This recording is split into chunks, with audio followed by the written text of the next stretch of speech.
أعوذ بالله من الشيطان الرجيم بسم الله الرحمن الرحيم الحمد لله رب العالمين والعاقبة للمتقين الصلاة والسلام على سيد المرسلين أما بعد فأعوذ بالله من الشيطان الرجيم بسم الله الرحمن الرحيم السلام علیکم ورحمۃ اللہ وبرکاتہ۔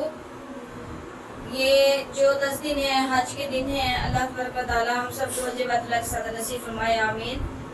آج ہم والدین کے موضوع پہ بیان کریں گے۔ اللہ تعالیٰ ہم سب کو اپنے والدین کا احترام کرنے کی توفیق عطا فرمائے۔ جن کے والدین حیات ہیں انہیں اپنے ماں باپ کو راضی کرنے کی توفیق عطا فرمائے۔ جن کے والدین اس دنیا سے جا چکے ہیں، اللہ تعالیٰ ان کے والدین کو جنت الفردوس میں اعلیٰ مقام عطا فرمائے۔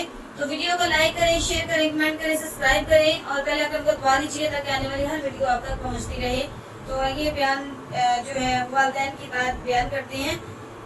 حدیث نمبر 1 حضرت معاویہ بن جمحہ سے مروی ہے کہ جہمہ حضور نبی کریم صلی اللہ علیہ وسلم کی خدمت میں حاضر ہوئے اور عرض کیا یا رسول اللہ صلی اللہ علیہ وسلم، میں نے جہاد میں جانے کا ارادہ کر لیا ہے اور حضور صلی اللہ علیہ وسلم کے پاس مشورے کے لیے آیا ہوں۔ حضور صلی اللہ علیہ وسلم نے فرمایا کہ تمہاری ماں ہے؟ تو انہوں نے کہا جی ہاں۔ تو حضور صلی اللہ علیہ وسلم نے فرمایا کہ تم اس کی خدمت دل کھول کے کرو کیونکہ تمہاری ماں جنت اس کے پیروں کے پاس ہے۔ حدیث نمبر 2 حضرت ابو امامہ رضی اللہ تعالیٰ عنہ سے مروی ہے کہ ایک آدمی نے کہا یا رسول اللہ صلی اللہ علیہ وسلم، والدین کا ان کی اولاد پر کس قدر کتنا حق ہے؟ تو حضور صلی اللہ علیہ وسلم نے فرمایا کہ ماں باپ ہی تیری جنت ہیں اور تیری دوزخ ہیں۔ حدیث نمبر 3 حضرت ابن عباس رضی اللہ تعالیٰ عنہ سے مروی ہے کہ رسول صلی اللہ علیہ وسلم نے ارشاد فرمایا کہ جو شخص اپنے ماں باپ کا فرمان بردار ہوگا اس کے لیے جنت کے دروازے کھول دیے جائیں گے، اور اگر والدین میں سے کسی ایک ہی کا فرمان بردار ہو تو اس کے لیے جنت کا ایک ہی دروازہ کھلے گا، اور جو شخص اپنے والدین کا نافرمان ہوگا اس کے لیے جہنم کے دروازے کھول دیے جائیں گے، اور اگر والدین میں سے ہی ایک کا نافرمان ہو تو ایک دوزخ کا دروازہ کھلے گا۔ یہ سن کر ایک آدمی نے کہا کہ اگرچہ ماں باپ لڑکے پر ظلم کرتے ہو تو حضور صلی اللہ علیہ وسلم نے فرمایا اگرچہ دونوں اس پر ظلم کرتے ہیں ہم نے 3 بار اس لفظ کو فرمایا۔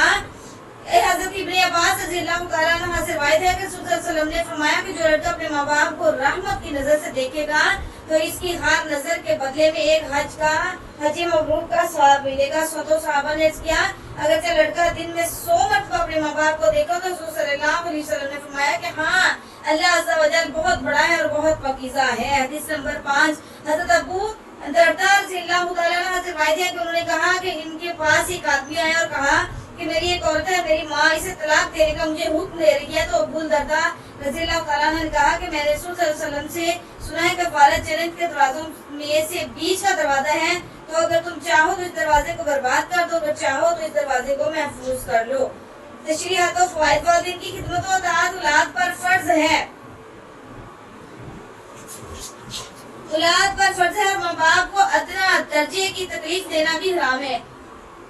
قرآن مجید میں اللہ تبارک و تعالیٰ نے وبالوالدین احسانا فرمایا کہ ماں باپ کے ساتھ بھلائی کا سلوک کرنا اولاد پر فرض ہے، اور قرآن مجید میں خداوند نے یہ فرمایا کہ فلا تقول لهما اف ولا تنهرهما، یعنی والدین کو کسی بات کے جواب میں اف کہنا اور ان کو جھڑک دینا حرام ہے۔ اس عنوان کی مذکورہ بالا حدیثوں کا ترجمہ بالکل واضح اور ظاہر ہے، لہذا مزید تشریح و وضاحت کی ضرورت نہیں۔ اپنے والدین کی خدمت و اطاعت اور ان کو راضی رکھنا یہ بلا شبہ جنت میں لے جانے والا عمر اور بہشت کی کنجیوں میں سے ایک بڑی اور اہمیت والی کنجی اور جنت کے شاہراہوں میں سے ایک بڑی شاہراہ ہے۔ آج کل کی اولاد اپنے اس فریضے سے بہت غافل ہے، مگر ان کو یہ سمجھ لینا چاہیے کہ ماں باپ کے ساتھ بدسلوکی کرنے والے کو جنت تو مل ہی نہیں سکتی، اور دنیا میں یہ خطرہ ہر وقت سر پر سوار ہے کہ جو اولاد ماں باپ کے ساتھ برا سلوک کرے گی تو اس کو سمجھ لینا چاہیے کہ میں جیسا سلوک اپنے ماں باپ کے ساتھ کر رہا ہوں میری اولاد بھی میرے ساتھ ایسا ہی سلوک کرے گی۔ اسی لیے سب کو چاہیے کہ ماں باپ کے ساتھ بہترین سلوک کریں، ان کو راضی رکھنا بہت ضروری ہے اور بہت بڑا کارنامہ ہے۔ مولا تعالیٰ سب کو اس کی توفیق عطا فرمائے۔ وما علینا الا البلاغ المبین، آمین ثم آمین یا رب العالمین۔